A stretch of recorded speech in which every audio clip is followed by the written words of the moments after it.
एकुटिया स्त्री लोक को देखि युवकों दुष्कर्म उद्यम करी विचार विभाग को गले युवक। नयगढ़ जिला ओडगां आदर्श थाना अंतर्गत बाहाड़चला फांडी अधीन गुम्मी पंचायत दुरुपा गाँ घटना।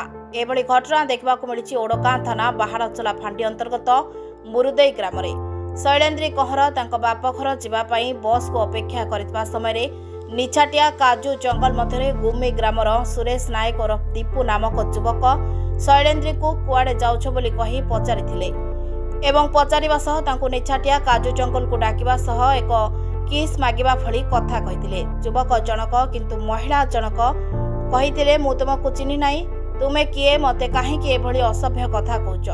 किंतु युवक जनक कही नथिबा देखि निछाटिया जगार शैलेन्द्री को जोर जबरदस्त कुंडाई किस करबा सह तांको बलात्कार करबा पई चेष्टा करथिले युवक जनक।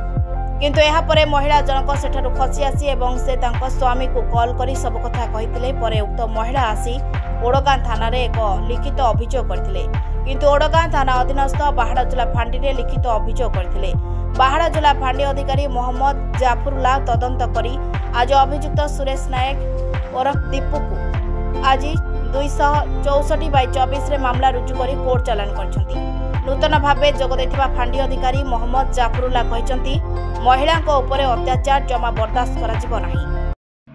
मो घर लेवर आपण कहूची मो कांपेला छक को जिबा को गोटे टोकाटा आसिला एटा कहूची हम बापा सीरियस थिले तो देखिया पय मु जाउथिली से टोकाटा आसिला जे मते जबरदस्त कहला कि मोबाइल नंबर मागिला। मु कहली कि मु मोबाइल धरुनी बोली कहली। तापर से कहला कि मो मोबाइल किनि दे बोली कहला।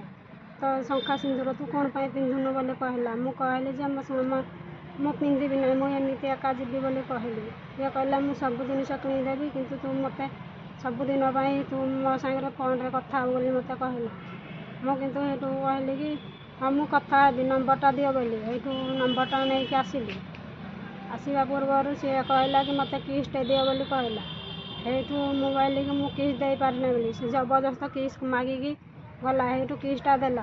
हेतु कहला कि आम झील को तू मोबाइलटा धरिकी चाले जाऊँगी हेपटे टे बोली कहला। लटी को धरिकी जबरदस्त करके नहीं गला। हेतु जबरदस्त करना कहला कि तो बापा माँ सहित तू किसी भी कहबू ना तुम बापा माँ को बोली कहला। हेतु मोबाइल कि हाँ मुझे कहबी ना कि गला भी कहला जदि कहबू जीवन ते मारिदेवी बोली कहला। नयगढ़ जिला नुआगां ब्लॉक निरंजन साहू सहित प्रदीप कुमार साहू को रिपोर्ट मंथन लाइव।